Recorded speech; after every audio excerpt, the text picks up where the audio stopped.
آج ایک شخص میری دکان پر تشریف لایا اور میں نے اس شخص کو رائے ونڈ کے اجتماع میں جانے کی دعوت دی، مگر اس صاحب نے آگے سے جواب دیا کہ اگر یوسف بھائی مجھے چند سوالوں کے جواب ملیں گے تو ضرور جاؤں گا۔ البتہ اجتماع پہ جانا میری سمجھ سے بالاتر ہے، اور ایک عدد سوالوں کی لسٹ تھما دی جس میں 10 سوال تھے، اور کہا برائے مہربانی مجھے ان سوالوں کا قرآن و حدیث کے دلائل کے ساتھ جواب دے دیں تاکہ میرے ذہن سے تمام اشکالات اور اعتراضات دور ہو جائیں۔ سوالوں کی لسٹ میں پہلا سوال یہ تھا، فضائل اعمال کی جگہ قرآن پاک، صحیح بخاری اور صحیح مسلم کا درس کیوں نہیں دیا جاتا جو کہ صحیح ترین کتب ہیں؟ سوال نمبر 2 کچھ یوں تھا کہ کل وقتی کارکنان، امراء اور بینون کے لیے وفود کا خرچہ کہاں سے آتا ہے، نیز اجتماع کا خرچہ کہاں سے آتا ہے؟ حالانکہ تبلیغی جماعت کوئی چندہ اکٹھا نہیں کرتی، اور رسول اللہ صلی اللہ علیہ وسلم نے تقریباً ہر جنگ سے پہلے صحابہ اکرام رضی اللہ تعالی عنہم اجمعین سے مالی معاونت لی۔ سوال نمبر 3 تبلیغی جماعت کے ساتھ کتنا وقت لگانے سے ایک مسلمان قرآن اور حدیث سمجھنے کے قابل ہو جاتا ہے، اور مضبوط ایمان کے لیے کتنا عرصہ درکار ہے؟ سوال نمبر 4 عربوں کو ریاض الصالحین اور عجمیوں کو فضائل اعمال، صدقات، حج اور درود کی کتابیں کیوں پڑھائی جاتی ہیں؟ سوال نمبر 5 فضائل اعمال کا عربی ترجمہ کیوں نہیں ہوا؟ سوال نمبر 7 کیا تبلیغی جماعت دیوبندیوں میں بھی ایک فرقہ ہے؟ سوال نمبر 7 ترجمۃ القرآن سیکھنے اور سکھانے سے کیوں روکا جاتا ہے؟ سوال نمبر 8 تبلیغی جماعت کا دعویٰ ہے کہ سب ٹھیک ہے، تو 73 میں سے کون سا فرقہ جنت میں جائے گا؟ سوال نمبر 9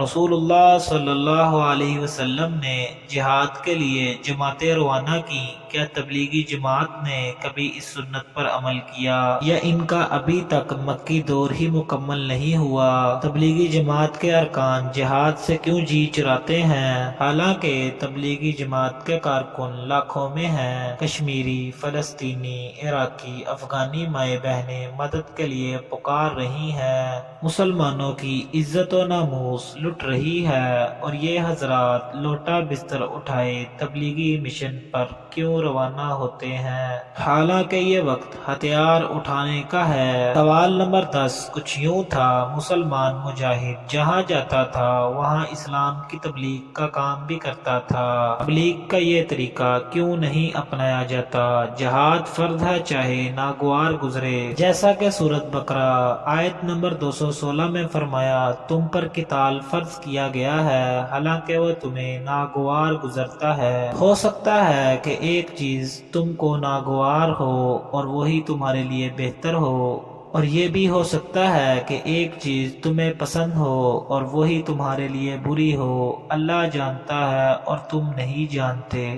جب میں نے یہ 10 سوال پڑھے تو ایک ٹھنڈی آہ بھری اور بڑے تحمل، صبر اور بردباری کے ساتھ اپنے بھائی کو جواب دینے لگا۔ سوال نمبر 1 کا جواب سورۃ مسئولہ میں فضائل اعمال حضرت شیخ الحدیث مولانا زکریا صاحب کی تالیف ہے۔ یہ کتاب اردو زبان میں لکھی گئی ہے۔ اس کتاب کے لکھنے کا مقصد یہ ہے کہ اعمال کے فضائل اور گناہ کے ارتکاب پر وعیدیں بیان کی جائیں تاکہ لوگوں کے ذہن میں اعمال کی اہمیت اور گناہوں سے بچنے کا شعور پیدا ہو کہ لوگ اعمال کرنے لگ جائیں اور گناہوں سے اجتناب کرنے لگ جائیں۔ تبلیغی جماعت کا مقصد احکام اور مسائل کو بیان کرنا نہیں ہے، اس لیے کہ اس کتاب میں احکام مسائل کے بارے میں کچھ نہیں لکھا گیا۔ جماعت دعوت و تبلیغ کا مقصد چونکہ لوگوں کو اعمال پر لگانا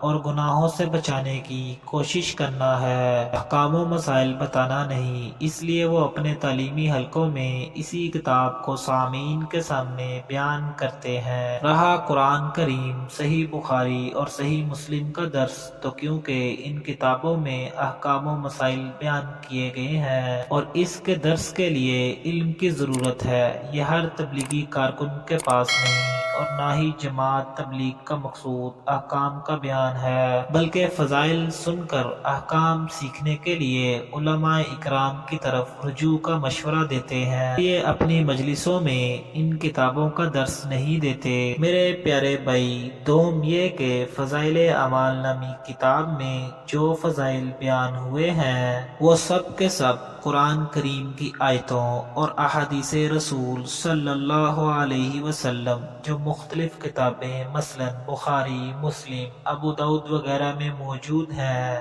تو یہ قرآن و حدیث سے ہٹ کر تو نہیں۔ سوال نمبر 2 کا جواب، بیرونی یا اندرونی جماعتیں جو تبلیغ دین کا کام کرتی ہیں، یہ جماعتیں اپنے خرچے اور اپنے وسائل پر چلتی ہیں، کسی کے تعاون سے نہیں۔ یہی معاملہ اجتماع کا ہے۔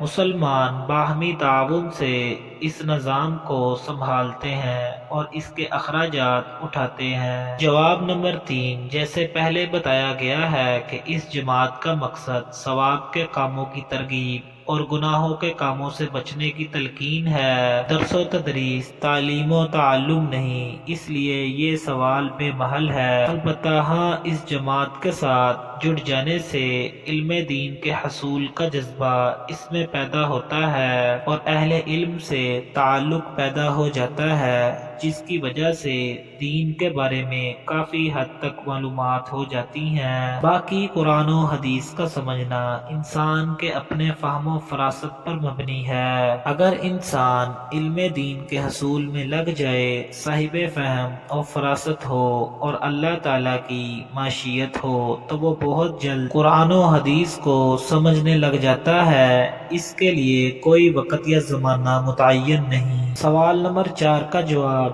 اس کے لیے کوئی وقت مقرر نہیں۔ سوال نمبر 5 کا جواب، فضائل اعمال چونکہ اردو زبان جاننے والوں کے لیے کی گئی ہے، اس میں احادیث کا ترجمہ لکھا گیا ہے، جبکہ ریاض الصالحین عربی زبان میں سے ہے اور اہل عربی زبان کو آسانی سے سمجھ لیتے ہیں، اور دونوں کتابوں میں اعمال کے فضائل اور معاصی کے ارتکاب پر وعیدوں کا تذکرہ ہے، اس لیے اہل عرب کو ریاض الصالحین اور اہل عجم کو فضائل اعمال سے تعلیم دی جاتی ہے۔ سوال نمبر 6 کا جواب، فضائل اعمال کتاب کا اردو زبان میں ترجمہ کیوں نہیں کیا گیا؟ بھائی، یہ تو امت کی ذمہ داری ہے، وہ کرے اور کرنا چاہیے بھی، اور نہ ہی اس کے اوپر کسی کی طرف سے پابندی ہے۔ سوال نمبر 7 کا جواب، دیوبند یا تبلیغی جماعت مکتبہ فکر کوئی فرقہ نہیں، اہل سنت والجماعت ہے، جو کہ اہل حق کی جماعت ہے، دین کی تبلیغ و ترویج اپنی ذمہ داری سمجھتے ہیں،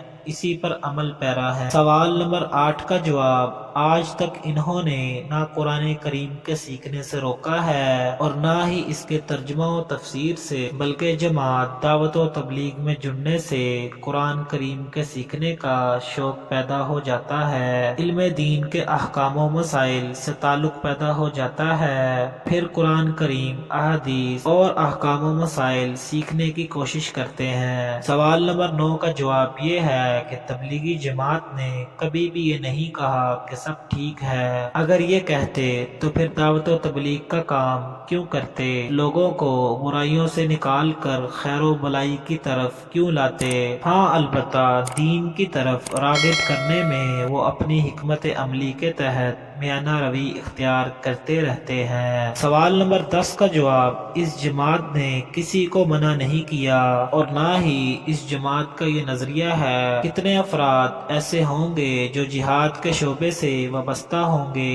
دوم یہ کہ دین کے کئی شعبے ہیں، تدریس، تبلیغ، جہاد وغیرہ، ہر شعبہ اپنی جگہ صحیح ہے، ہر شعبے کا اپنا کام ہوتا ہے، نہ تو تمام افراد تدریس سے وابستہ ہو سکتے ہیں اور نہ ہی دعوت و تبلیغ سے، نہ ہی جہاد سے، لہٰذا یہ کہنا کہ جماعت دعوت و تبلیغ نے کوئی جماعت جہاد کے لیے روانہ نہیں کی، میرے بھائی، یہ کہنا تو ایک غیر معقول بات ہے۔ جب میں نے ان تمام سوالوں کے جواب تسلی بخش دیے تو وہ بھائی بھی میرے ہمراہ 3 روزہ رائیونڈ تبلیغی اجتماع میں جانے کے لیے تیار ہو گیا۔ مزید اسی طرح کی اسلامک ویڈیوز دیکھنے کے لیے میرا چینل یوسف محمدی سبسکرائب کر دیں۔ بیل آئیکن کے بٹن کو پریس کر دیں تاکہ ہر نئی آنے والی ویڈیو آپ تک بآسانی پہنچ سکے۔